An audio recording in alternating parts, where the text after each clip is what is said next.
So about 2 weeks ago, I reacted to the BlizzCon opening ceremony. That VOD is still available over on the main channel, just in case you guys are curious. I'm going to try to remind myself to put that link in the description box below. There are chapters, which, by the way, were provided by the kind old man internet in the comment section. So I basically copy-pasted those onto the description. Now we have full chapters for that episode. So thank you very much, dude. I really appreciate it. But the reason I'm mentioning that is just for those of you that are curious to watch my initial reactions to the stuff that was announced during BlizzCon. I want to preface this by saying that, I came into this particular presentation with a very skeptic mindset. I've been burned by Blizzard plenty of times in the past, and I wasn't really expecting to be interested in anything they were announcing. I was just curious, but it turns out that as they announced some stuff for World of Warcraft, I became interested, and that is one of the main reasons why I'm kind of like reviving this channel, so to speak, because tons and tons of MMO content posted on the main channel is probably going to tank that channel into the ground, whereas MMO content has kind of been the bulk of content that I post on here. So, even if it doesn't do well, I don't really care. It's just something that I like talking about, and that's the reason why I do it. Because I know that a lot of people are like, oh my god, Rurikhan making easy videos for money. Let me tell you something. Making videos in this channel is the worst monetary decision that I could possibly make. It is just one of those situations where, as a creator, I just feel this need, this drive to create content. And as such, I like talking about the things that I'm interested in at any given time. And right now, one of those things happens to be World of Warcraft and even MMOs in general. I've been even playing Guild Wars 2 recently. Might make a couple of videos on that as well. But anyways, this video is available on the main channel if you want to watch my very first reactions to the first couple of World of Warcraft panels. There are chapters if you guys are interested in all that. But I wanted to react and do my analysis on a couple of more things. So naturally, the two things that mainly interest me when it comes to the World of Warcraft announcements are Season of Discovery and The War Within. Now, when it comes to Season of Discovery, I still haven't fully made up my mind if that is something that I really want to dive deep into. I'm going to be making that decision over the course of the next couple of weeks because naturally that is when this launches. And in my opinion, Season of Discovery is only going to be relevant for the first couple of weeks that you engage in it, because then the game is going to be solved and there really isn't any discovery left in Season of Discovery. As a matter of fact, I would love to find like an EU guild for World of Warcraft Season of Discovery. A guild of people that don't want to have Wowhead open on their second monitor as they're playing the game. Now, I don't want to dictate how you play your video games. You do whatever the hell you want. I don't care. I don't care. I'm just saying the way that I would like to experience Season of Discovery, and that's the reason why I bring that up. But anyway, this long-winded intro is over, and I'm going to do what probably is typed out in the title somewhere. We're going to be watching and reacting to what Season of Discovery is. So let's check it out, and I will be pausing along the way and offering you my commentary.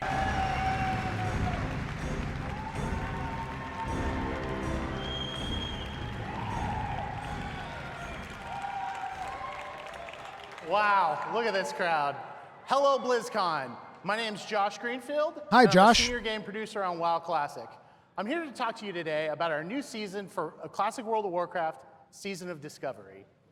Today, I'm going to give you an introduction and an overview of what our season is at a very high level, as well as giving you an idea of what our major features are. After this overview, I'm going to hand things off to a few other Classic team members to dig into some specifics about what I'm going to cover. Oh, I wanted to actually give a quick look. So it seems fitting specifics about what I'm going to cover. I wanted to give a quick look over here at the slide. So Discovery is hidden throughout the world. So this, implies that there's going to be new things that you haven't seen before in Classic World of Warcraft. I want to make one thing perfectly clear. I was never too interested in World of Warcraft Classic. I'm not saying it's a bad thing. I'm just saying it's something that I was never too interested in because I did play vanilla a little bit back in the day. And I understand what it is, and I've experienced a decent chunk of it, and I don't really feel the need to play through that again. So, that was one of the things I was like, yeah, I've done that content before. It's all good. I hope that people enjoy it. I hope that they continue to enjoy it through the other expansions. I don't know that there's necessarily much reason to go into Cataclysm, which is one of the reasons why we're looking at this video like 10 plus minutes in, because I don't really have anything to contribute when it comes to World of Warcraft Classic Hardcore or World of Warcraft Cataclysm Classic, or even the irony of why you would call Cataclysm classic. It's not real. I don't, to me, after Wrath of the Lich King, it's no longer classic, but it's whatever. It's neither here nor there. But, this implies that these are things that were not available in classic. And yes, these are things that he's going to go into more detail. I like the level bandit idea, which is your level cap initially is going to be level 25, which I think is really cool. I think it's interesting because it makes more of the game meaningful as opposed to just like the end game areas. New endgame activities and new rune abilities. The rune abilities I'm also very curious about. I've seen already some of them. I don't think they're going to elaborate too much on this presentation, but we'll see. So let's go ahead and jump in. So it seems fitting to start off talking about discoveries. It's in the name after all, so it seems pretty important to the season. When you first start a character in Season of Discovery, it'll look and feel identical to original World of Warcraft. You'll slay kobolds, you'll give lazy peons a bonk, all the kind of normal things you do when starting fresh in World of Warcraft. So basic questing when experience. When you get to around level 2, however, in the starter zone, your class trainer will offer you a new quest. And this is to go find your first rune. We'll talk about runes in a little bit more in a minute, but after that intro quest, the game simply tells you, go find more. And that's kind of where discoveries come in. Discoveries are essentially secrets hidden throughout the game world. They usually aren't quests in the traditional sense. There's nothing on your map to show them to you. This is classic after all. And some may be as simple as a treasure coffer deep in a kobold mine, but many are small events kind of unto themselves, oftentimes requiring more than one player, a little bit of creativity, or some keen observation skills to obtain. One of the things we love about Azeroth is the sense of awe and wonder it inspires. It's a massive world. But due to the kind of solved nature of original WoW, it can sometimes feel a lot smaller than it did when we first started our adventures. Discoveries are a way to disrupt that a bit. Keep the world familiar, comfortable, but add enough new things to find to evoke that sense of adventure and exploration we first felt when we stepped foot in Azeroth. See, this is one of those situations where I kind of feel like sites like Wowhead specifically go against the whole reason behind something like this existing. Data mining specifically goes against the reason of why this exists. And this is one of the things that I wanted to explore a little bit more in today's analysis, because to me, I remember seeing some of the reactions from some of the streamers and whatnot. Naturally, I consume a lot of Asmongold content. I like watching his stuff. What can I say, right? And, it was kind of disappointing to just hear him say stuff like, oh, I can't wait to get an add-on and find all this stuff. And it's just like, if you're going to get an add-on to play Season of Discovery, why are you playing Season of Discovery? I'm really curious about this in the comments section, because it's like, if you want the game to be solved, why are you playing it in this mode, which was specifically made for people that want to play the game like it wasn't already solved? Isn't that like kind of counterproductive? And again, I don't want to dictate the way that people play the game. You play the game however the hell you want. You want to put 50 add-ons into your game, do whatever the hell you want, okay? I don't like doing that. And I think that kind of ruins the whole point of discoveries, especially because, this stuff's going to be spoiled like 2-3 days into the season, I would imagine. And it's just not going to be interesting, right? And so it just makes me wonder, what is the point of playing something that is about the joy of discovery, which is something that I always like to bring up when it comes to video games. I feel like joy of discovery is one of the most important things, and since the age of the internet, it is something that we as a gaming community haven't really experienced all that much, especially when it comes to MMOs, because everybody wants to have the best gear. They want to be ready to do the raids at any...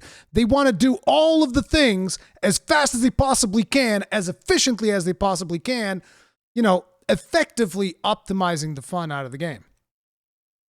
And it just makes me wonder, why? Why do you want to play on Season of Discovery if you're going to ruin it for everybody, by the way, with add-ons? It's just kind of like self-defeating.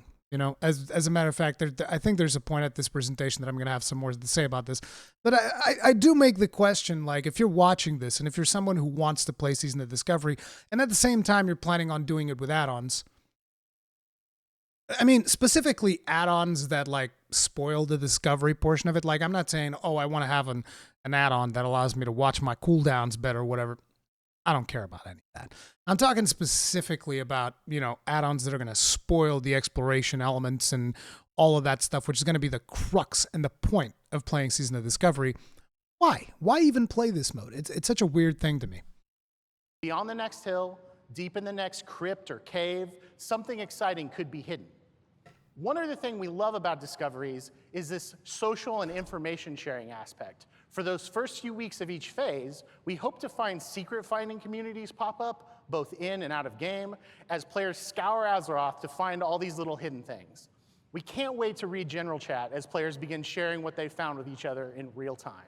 We think that social and info sharing aspect is super exciting, and we can't wait to see how long it takes for all these little secrets to be found. I can't wait to see how fast data mining ruins all of this, because that's usually how it goes. In order to preserve this sense of discovery, we will not be holding a public beta or PTR for Season of... See, this is one of the things that I wanted to bring up, because I think I've seen this clip somewhere. We're not going to be holding a public beta or PTR. They already have. I mean, it's not a full-on PTR for Season of Discovery, but it's like a version of the classic client or whatever that has some of the content from Season of Discovery in there.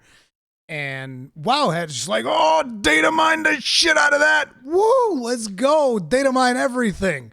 And they just data mined a bunch of like runes for characters that hadn't really been announced officially yet, which really just kind of sucks, kind of ruins the whole surprise aspect of it. And it's just a culture that kind of annoys me.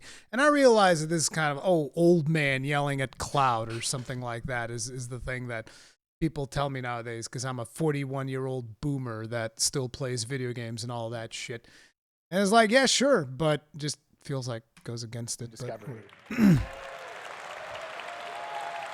By the way, this, because they announced this in the opening panel as well, this was the main reason why I was excited for Season of Discovery. No public beta or PTR. Yeah. We want day one of Season of Discovery to feel as fresh and full of surprises as we can. So we're taking a chance here to keep those first few weeks as exciting as possible. The last thing we'll say about Discoveries now is that we wanted to craft them in a way that really felt at home in original WoW. Many times when playtesting amongst ourselves, we'd find a new NPC or an object, and someone would hesitate and say, like, is this from 2004? Is this new? And we're like, yeah, it's new. That's new to the season. And to us, that's a great success. The idea here is that these things feel as like a natural part of Azeroth as it was at this point in WoW's history. Next, let's talk a little bit about level-banded content phases and what that means. In essence, level-banded content phases are how we're going to approach the level-up journey in Season of Discovery. When we initially launch, the level cap in Season of Discovery will be level 25. After a number of weeks, the level cap will increase to a higher level for the next phase. So why a level cap of 25 to start with? Well, our inspiration for this actually came from the WoW Classic beta in 2019.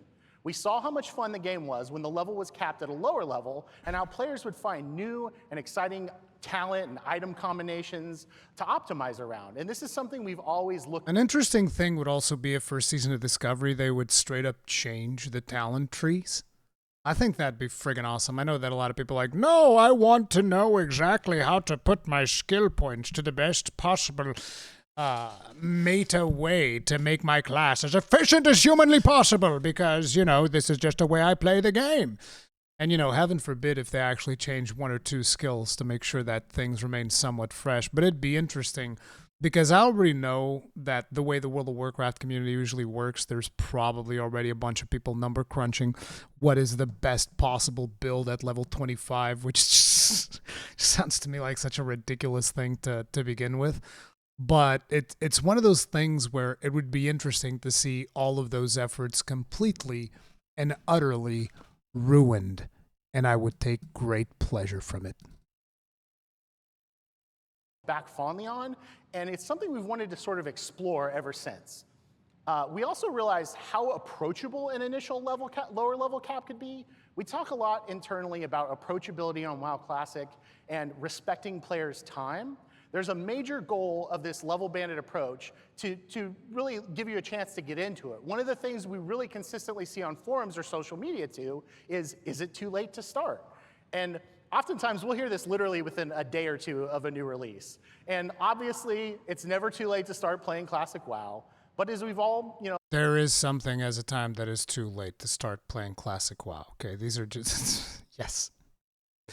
Because depending on when you start, servers are going to be more established. Gold, the way that gold trading in auction houses is going to be somewhat established, which is going to start becoming prohibitively expensive to new players. There's a lot of things that can cause it to be a little bit late for you to start in Classic World of Warcraft, at least in my personal opinion. Feel free to disagree.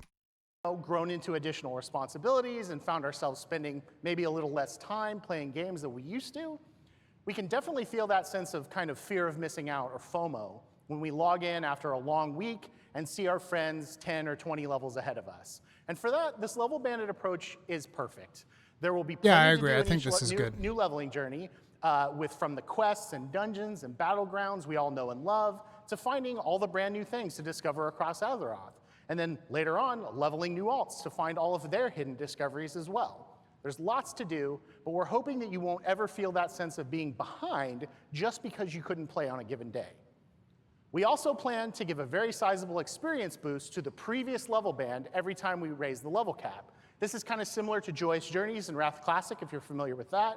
So even if you miss a phase or once a level in all, you'll be able to catch up to your friends in no time. So the next thing we want to talk about is in-game at level cap. So when we kind of decided on this level banded content approach, we had to kind of sit down and ask ourselves, what is in-game when the level cap is 25? And first, I think it makes sense to talk a little bit about our inspiration. And this is something we really keep coming back to a lot on Classic.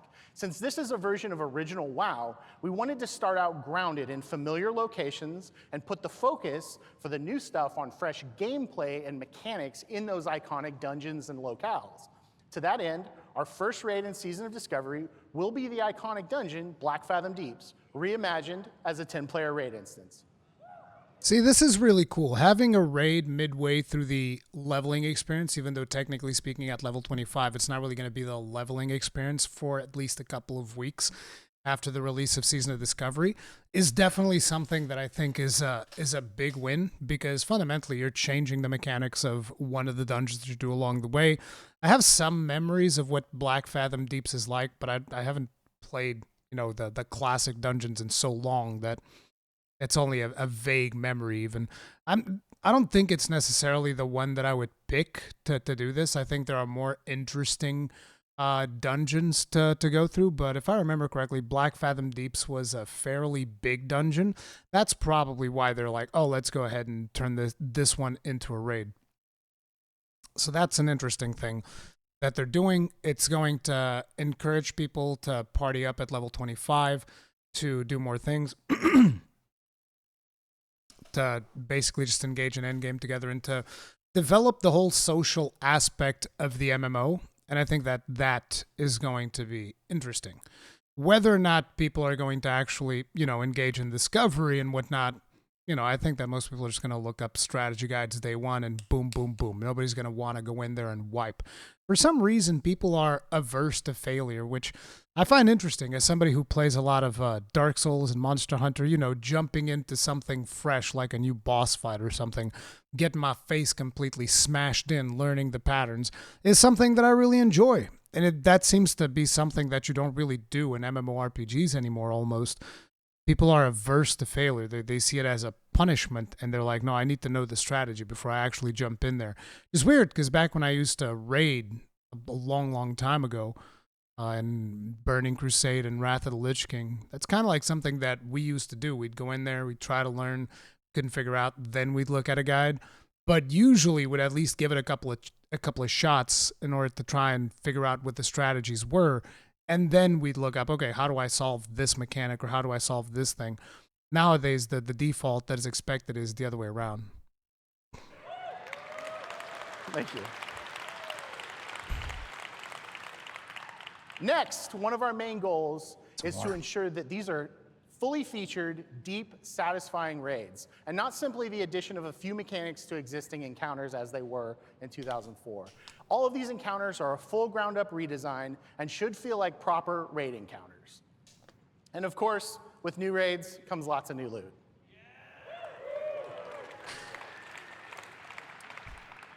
In addition to raids, we also really want to play up that PvP aspect. And I hope that the loot is not just in the raid. I hope that there's actually new loot to be discovered in Season of Discovery, because that would also shake up the meta, because otherwise people are going to go in there. Due to the fact that World of Warcraft Classic is essentially a solved game, people are just going to jump in there and be like, oh, I know exactly what gear I need to have at this specific spot. So, you know, I got to make sure that I grind that out. as a result, we're planning to add several outdoor PvP events to the game as the level caps increase. Thank you.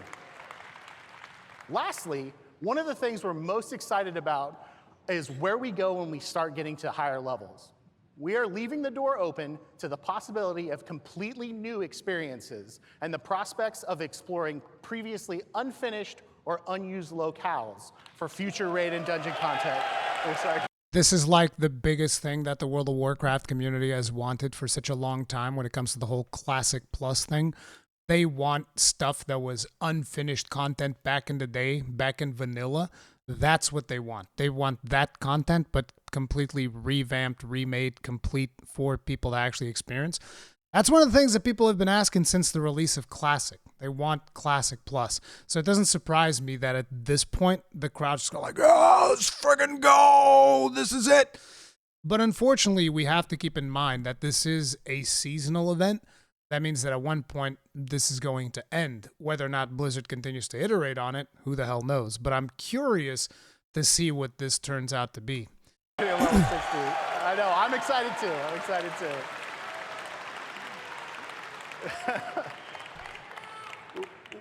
We think that level 25 is going to be full of great, memorable gameplay that feels right at home in original WoW, but this is just the first step, and we think the best is yet to come. So next, let's kind of change gears and talk about rune engraving a little bit. So this is one of the most exciting new things about Season of Discovery. One of the most consistent pieces of feedback we've gotten from previous iterations of original WoW, such as our Season of Mastery, is that many players would like to try some adjustments to their favorite class or spec. Hashtag we really wanted to take a chance with Season of Discovery and go kind of wild here, and we did. That's where rune engraving comes in.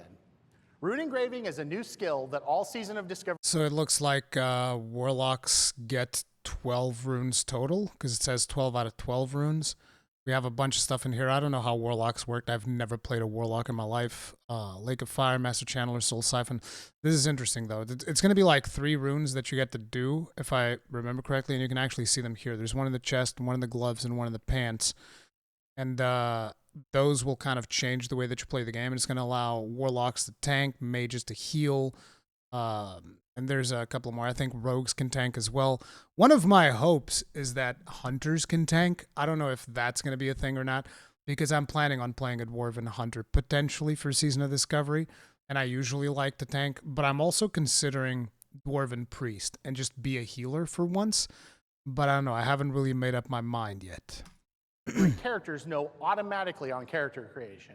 Rune engraving allows you to gather, learn, and apply new class abilities directly to your equipment, kind of like enchants. In the initial 1 through 25 experience, you'll be able to discover runes in your chest, legs, and glove slots, and as the level cap increases, additional runes for other item slots will be discoverable over time.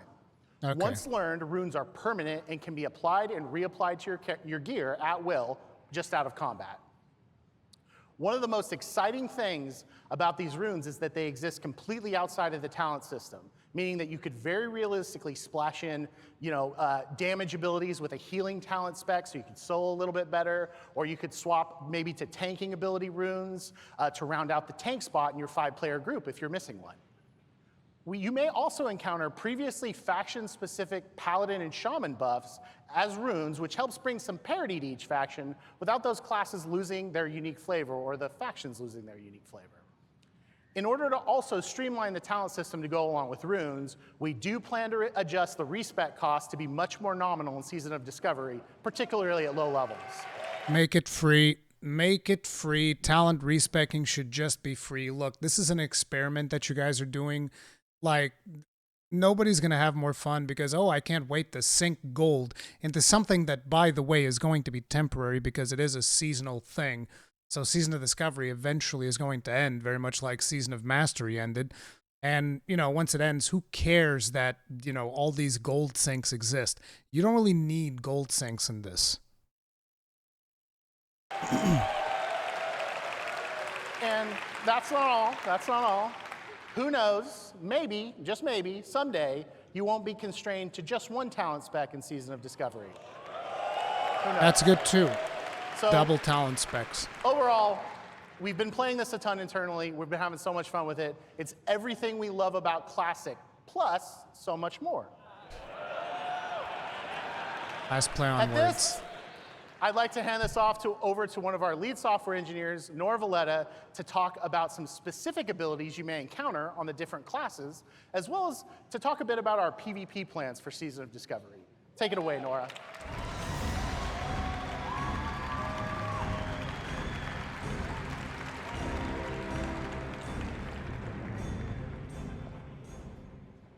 Thanks, Josh. Hey, BlizzCon. My Hi, name's Nora. Nora Valletta, and along with Anna, I'm a lead software engineer on WoW Classic. Thanks.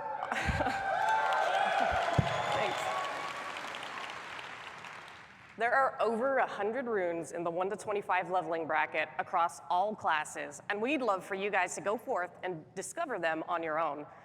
However, to give you an idea of what to expect, I have a few to share with you today. First things first, I want to share some of the things we had in mind when designing runes in Season of Discovery. One is to shake up the meta. Our seasonal content is a great opportunity to deliver WoW Classic, but with a twist.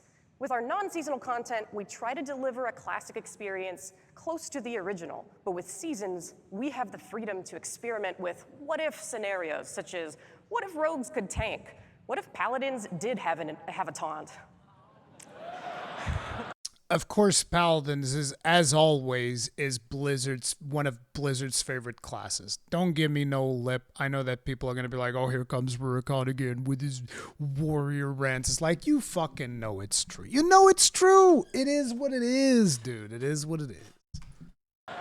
On that point, we wanted to introduce abilities such that each class has something special, something that other classes can point to and go, dang, that's so cool. I wish I could do that. I wonder what hunters Many are of the getting. runes you find are greatest hits remixes of popular abilities from various WoW expansions, so many of them will be familiar to you. That said, some of these familiar abilities may actually behave a little differently than you remember. Some spells and abilities you'll discover have never been introduced before in any WoW expansion. For these, That's cool. we were careful to make sure they were an appropriate fit for class fantasy. Most importantly, we want Classic to continue to feel like Classic. Many of the iconic spells and abilities you've seen in various WoW expansions feel fitting for that expansion or fitting for modern WoW, but would feel out of place in Classic, so we tried to avoid introducing anything with a too modern feel. Yeah, and made like adjustments Divine wherever it Storm, made sense. maybe. Anyways, enough of that. Let's take a sneak peek at some of those abilities. Druids. In Season of Discovery, you have an interrupt called Skull Bash, which can be used in cat or bear form. Fury of Storm Rage removes the mana cost of Wrath. Dealing damage with Wrath has a chance to make your next healing touch instant. Interesting. Wild Growth So you applies a spam heal Wrath. over time effect to your target and up to 5 nearby party members. Wild Growth Fellow becomes hunters. AoE. Beast Mastery will increase your pet's damage, health, and focus regen. Growl is now a proper taunt. Explosive Shot is a ranged damage over time ability, and Lone Wolf gives you a damage boost if you have no active pet. Pair this with dual wielding. You fire an explosive charge into the enemy target, dealing fire damage. The charge will blast the target every second for an additional 2 seconds, cooldown shared with Arcane Shot. I like that. Sounds a whole lot like Gunlance, am I right? I don't like the Lone Wolf thing. I want to play with a pet. You deal 25% of all attacks while you do not have an active pet. And this one almost makes pets like a viable tanking thing, maybe? It just taunts one target, though, so for AoE it's going to be rough. I don't know. We'll see. I haven't played Hunter in such a long time. Who knows? Let me know if you're a Hunter main or if you usually play Hunter. Do you think that we're going to be able to properly tank with Hunters? I think that'd be cool. And you've got yourself a mean melee hunter. Mages. Ice Lance is an instant frost spell that deals triple damage to frozen targets. Living Flame causes flames to erupt and chase a nearby enemy, leaving a burning trail in its wake. And Regeneration is a heal, which marks your target with a temporal beacon. Another rune ability called Rewind Time will heal the damage taken over the previous 5 seconds. You can heal other people with this, by the way, not just yourself, so I hope you've made room on your roster for mage healers. Mage healing Paladins. sounds interesting. In WoW Classic, There they it is. don't have a taunt, but here it is in Season of Discovery. Hand of Reckoning is your taunt. Knowing this ability will also increase the threat bonus of Righteous Fury and cause you to gain mana when healed by other players. Crusader Strike is a weapon attack. There it is. Look at all those paladins. They know Blizzard likes them. It's a weapon attack which costs no additional mana and instead regenerates your mana slightly with each hit. And Seal of Martyrdom can be activated to cause melee attacks to strike other nearby targets. You'll lose AoE health when damage. inflicting damage with this. However, nearby party members will gain mana based on the damage you take. So you can Priests. basically generate mana for everybody. Oh, You let's can see channel priests. Penance to heal nearby friendly targets or deal damage to enemy targets. I like that. Prayer of Mending heals your target the next time they take damage or receive healing. Afterwards, it'll bounce to another friendly player nearby. Homunculi animates 3 miniature copies of your character, which will attack your target with a mace, a sword, and an axe, reducing their attack speed, attack power, and armor, respectively. I like penance and prayer of mending. From stealth, Shadow Strike allows you to teleport behind your target and strike for a nice big chunk of damage. Envenom is a finishing move. It deals poison damage based on your deadly poison doses on the target, and also increases the frequency of applying instant poison for some time afterwards. Just a Flesh Wound is our rogue tank ability. You generate way more threat, you take reduced physical damage while Blade Dance is active, you're less likely to be critically hit by melee attacks, and your Feint ability turns into a taunt called Tease. Shamans. Lava Lash deals offhand weapon damage. Offhand. In Season of Discovery, enhancement shamans can dual wield with the help of another rune not pictured here. Happy hunting. Okay. Healing Rain is a gradual AoE heal which can be placed on the ground, or on a lamppost, or on the ceiling. Way of Earth allows you to perform the coveted role of Shaman Tank. Now, for those of you that aren't aware, initially in vanilla World of Warcraft, shamans, there was this whole, I don't know if it was intended or not, but I do remember there being a lot of discussion around shamans potentially being tanks. It almost feels like Blizzard had this intent of them being tanks, which is why they were wearing mail armor. I'm not exactly sure what the type of tanking that they were going to be doing, but I think there's even like leftover stuff in the files. So, you know, they finally get to do their tanking role in Season of Discovery.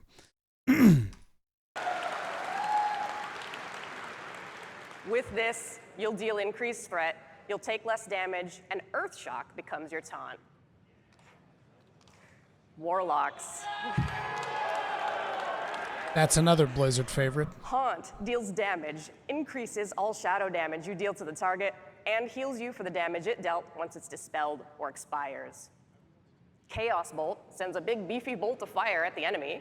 It always hits, it can't be resisted, and it causes all of your fire spells to pierce through absorption effects. And Metamorphosis. There it is. Meta Warlocks. This is your shapeshift, allowing you to transform into a demon, similar to a druid's bear form, increasing your armor and reducing your chance to be critically hit. Searing Pain becomes instant, Shadow Bolt becomes a melee cleave, and Curse of Recklessness is your taunt. Warriors. Victory Rush is a And weapon before attack- we even get into Warriors, let me just tell you something, okay? When World of Warcraft Vanilla initially came out, Warriors were the best tanks in the game, by far. That's not even remotely arguable here. They were just simply the best. Now, due to Blizzard messing this up so poorly, Warriors have been paying taxes on that ever since, in perpetuity. I'm curious to see if Season of Discovery is going to be the same thing. That can be used after killing an enemy. It will heal you for a certain percentage of your health. Not a huge fan of Victory Rush. Devastate will cause your Sunder armor to deal main because it requires you to kill your target.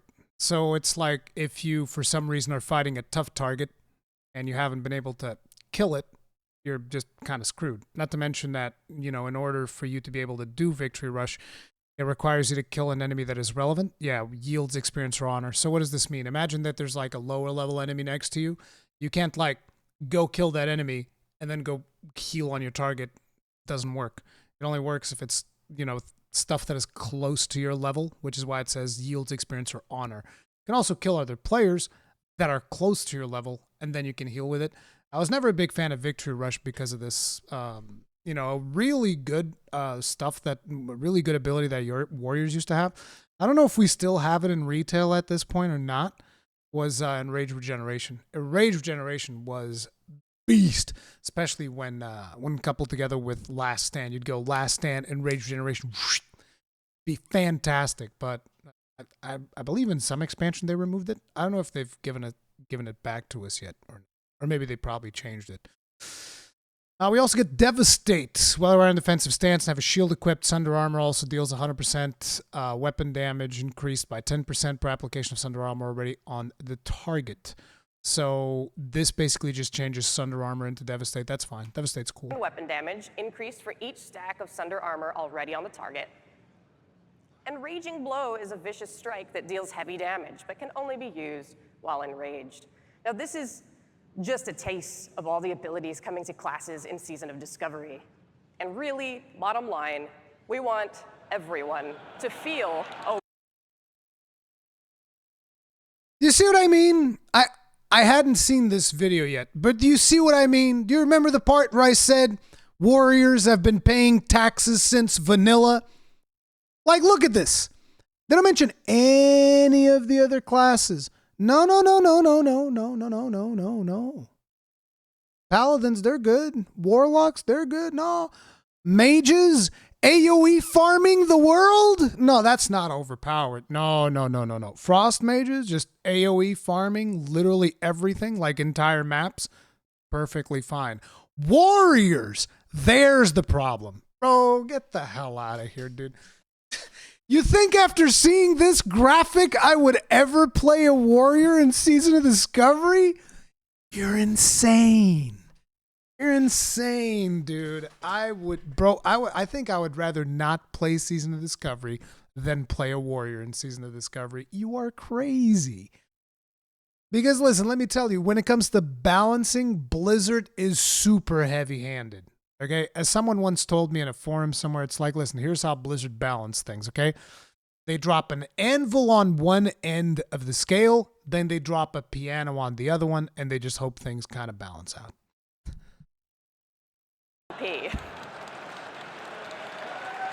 You know, at this point was when every single warrior main in this audience is like, oh, okay, I guess I'm not playing warrior in Season of Discovery. Screw that.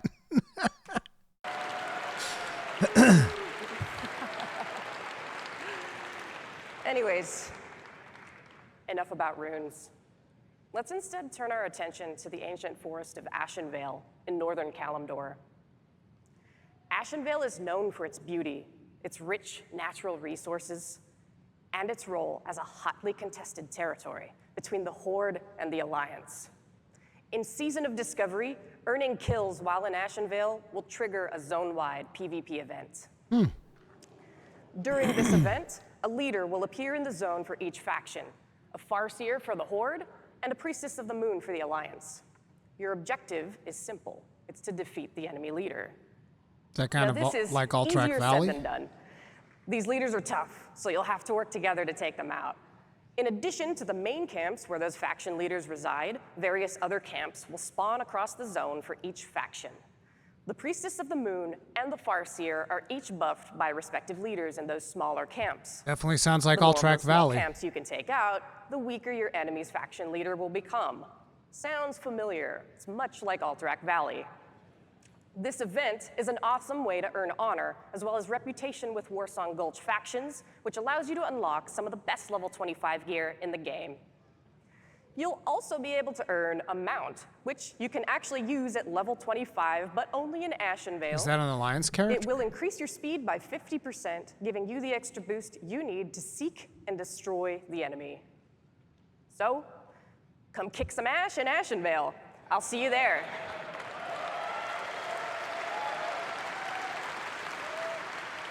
Okay. Anyways, I've done enough talking. It's time for me to pass things off to Tim, who's going to talk to you about raids and the PvE endgame. Take it away, Tim. The PvP stuff also sounds interesting. Curious how many zones. I mean, I'm assuming there's going to be one in Terran Mill. I remember there used to be so much action around Terran Mill. Hey, BlizzCon! I think it was Terran Mill, the name of that zone. It's been a long time. My name is Tim Jones, and I'm the assistant lead designer on World of Warcraft Classic. Woo! Multiplayer content is the heart of World of Warcraft. Whether we're questing together, running a dungeon, crafting an item for a friend, I need an EU guild or chatting for in this. guild about where to find that new metamorphosis rune for Warlock, WoW offers one of the richest multiplayer experiences across all of gaming. And Season of Discovery aims to deliver on providing new group content that's both challenging and rewarding. Now first, I want everyone to take a moment with me and imagine, alongside the Zorm Strand on Ashenvale's north coast lies the ruins of an ancient elven temple to the goddess Rune. Evil stirs within, drawing the likes of the Naga and the Twilight's Hammer in search of power and anything that could hasten the coming of the old gods. Maybe you've been here before, maybe not. No matter your familiarity with this place, it's hard not to be drawn in by the mystique, the rich art, the level design, as well as the robust creature and spell ecology of Blackfathom Deeps. On the Classic team, we couldn't help but ask ourselves, could this amazing location be more than just a 5-player dungeon? So we're excited. Get your level 25 Prebis, equip your runes, find 9 of your best friends, and get ready. Prebis. The Classic team is proud to announce Level Up Raids. New instance challenges for raid groups to experience the max level for each of Season of Discovery's content bands. Woo!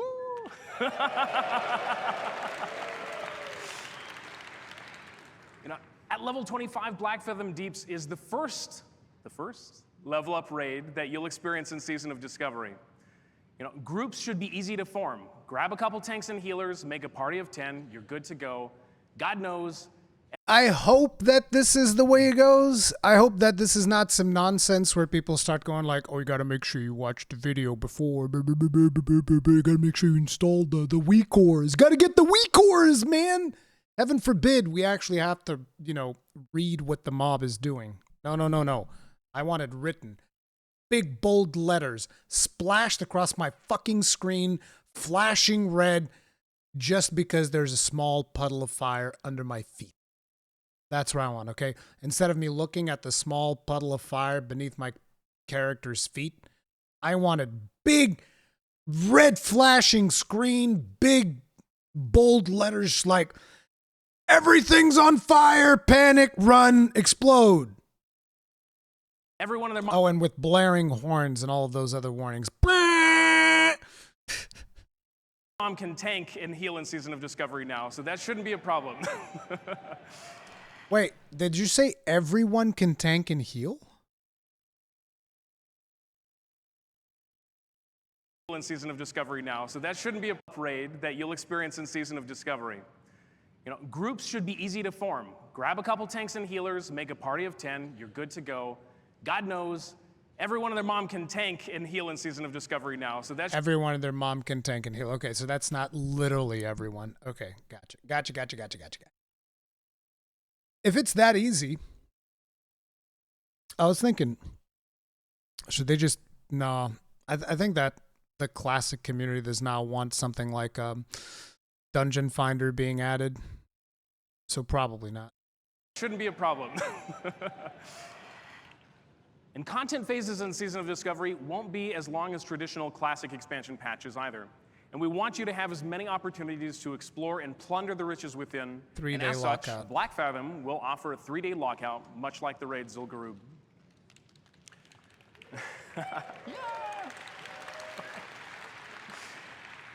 The story's the same. The location and creatures may be familiar to some, but the challenges and rewards are brand new.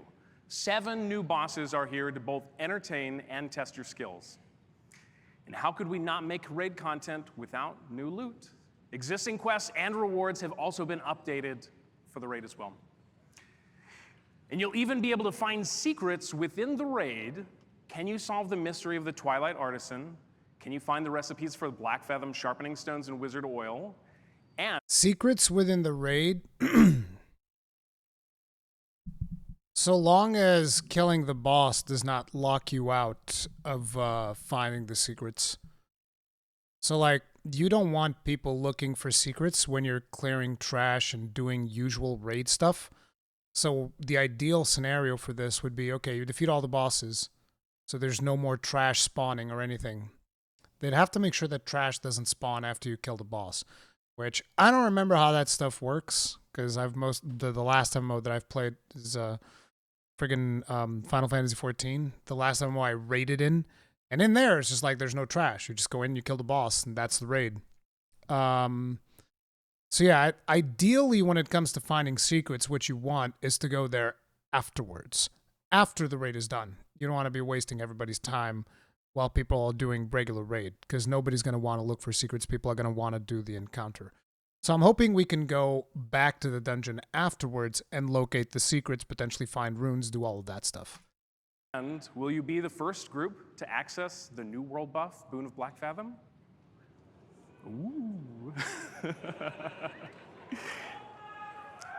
Okay. I love your guys' enthusiasm. This is amazing. Let's peek behind the curtain at what challenges await players in Blackfathom, or as we affectionately call it, BFD, not to be confused with BRD or BFA or BWL or BWD. You guys get the idea. Baron Aquinas, he guards the entrance. No longer a simple quest NPC. You must challenge his elemental lieutenants that inhabit the Fathom Stones and defeat him. And in doing so, you may face off against Aquinas himself atop the infamous jumping puzzle.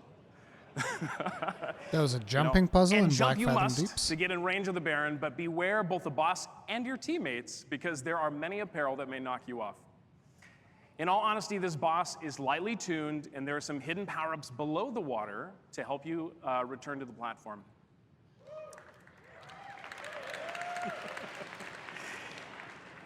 Next off, you must face against Gamura, the fearsome turtle that's been swimming in the enchanted waters of the deeps for a long, long time. I like turtles. Exposure to these energies has granted her both power and size, but most importantly, she's now protected by a magical barrier that protects her against almost any attack. Break through this barrier and start blasting for massive damage. Get your orange parse. All this commotion will bring you to the attention of Lady Saraves, a powerful and reckless Naga sea witch who commands a legion of Blackfathom elite in Myrmidons. She is a formidable foe that will overwhelm you unless you find a way to turn her own spells against her and her minions. Sparrow Flake Rune! These 3 bosses round out the prologue of Blackfathom Deeps, and all 3 are available to fight in our demo in Hall D. Check it out. I wish this hadn't been a thing, because I bet there's probably like 50 Wowhead articles with guides on how to defeat these bosses, which kind of sucks. Maybe they introduce some hidden abilities or something like that.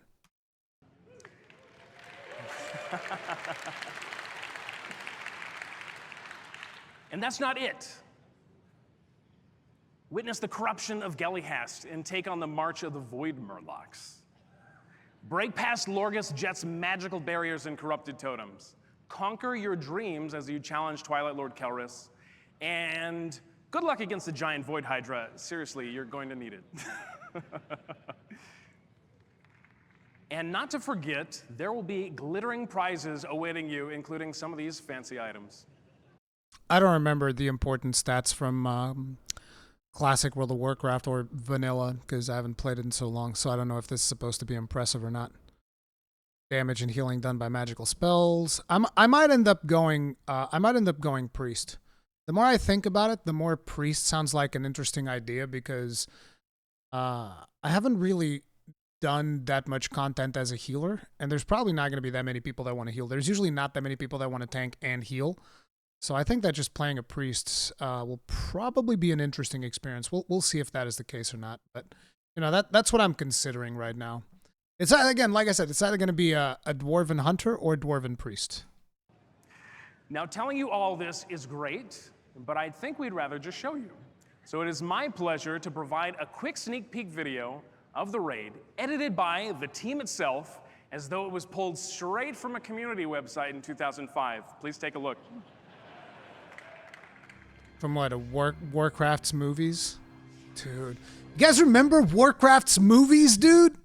God damn. You know that Warcraft movies is how I became a fan of Pendulum? Like, somebody made this whole revamped version of Azeroth, where they just like completely changed the map and stuff, and they put Show Your Colors. Is it Show Your Colors? I think it's called Show Your Colors from Pendulum, and that's how I became a fan of Pendulum. I was like, damn, that music is rocking, dude. I love that. And so I just never stopped listening to Pendulum since.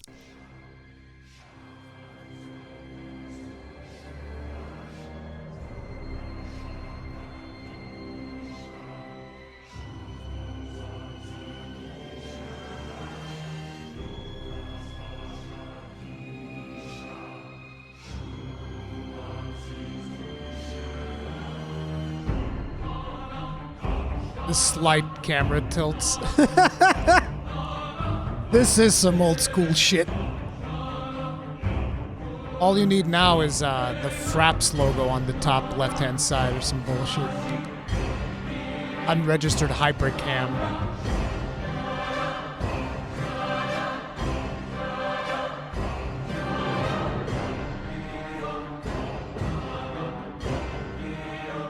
I just want to point out that the footage is from a Horde party. Not saying that Blizzard is biased towards the Horde or anything. Just pointing it out.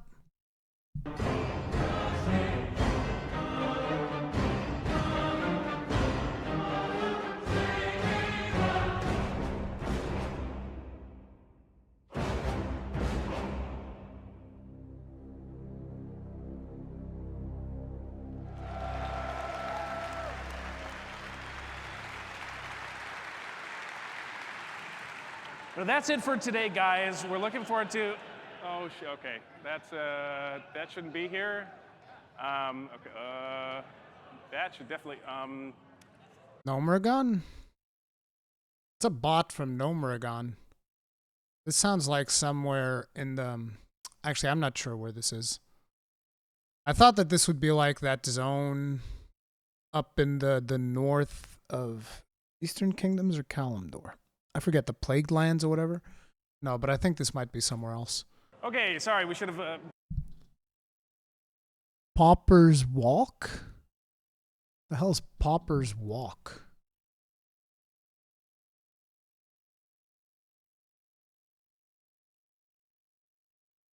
Pauper's Walk are long hallways that lead around the Forgotten Crypt. It's immediately accessed after you pass through the. Goddamn. Me the whole cookies warning.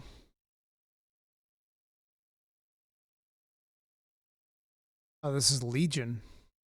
Oh. Riddle of the Lucid Nightmare. Pauper's Walk. Is Karazhan Crypt? Forgotten Crypt. Oh yeah, it is. Behind the Tower of Karazhan, the Cemetery of Morgan's Plot. See, I remember something that looked like that, because Karazhan is one of the few raids that I did do. So maybe something relating to Karazhan? Okay. Be cool to see some Karazhan content in Classic.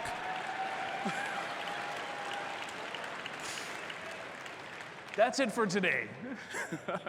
On behalf of the Classic team, and as Anna mentioned at the top, Nothing that we do in WoW Classic would be possible without all of your support and your voice. Thank you so much for making the dream of WoW Classic and all the experiences we're working on a reality. Okay.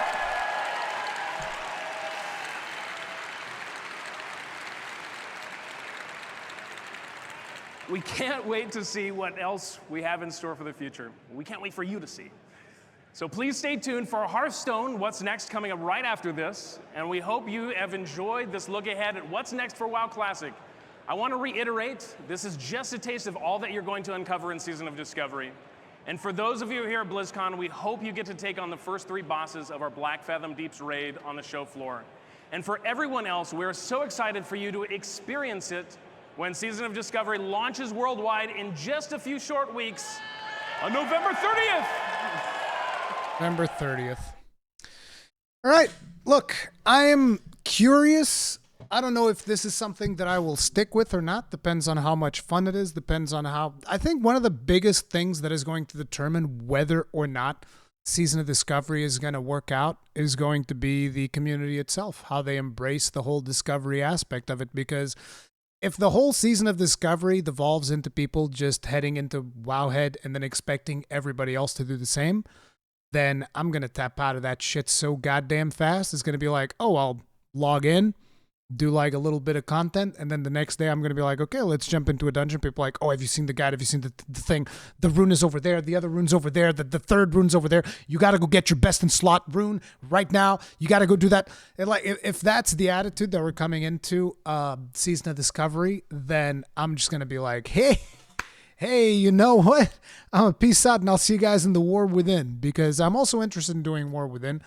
Let me know how you guys enjoyed this video, if this is something that you want to see more here in the channel. I definitely want to do some more MMO content because I'm feeling the call of my MMO roots recently. But yeah, let me know if you guys enjoyed this or not in the comment section down below. Let me know if you'd like to see me play a hunter or a priest.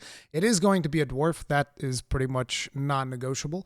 But yeah, and also if you're running like an EU guild or something for Season of Discovery, hit me up in the comment section. But yeah, thank you all very much for watching. See you guys in the next one. Stay strong, stay safe. Peace out.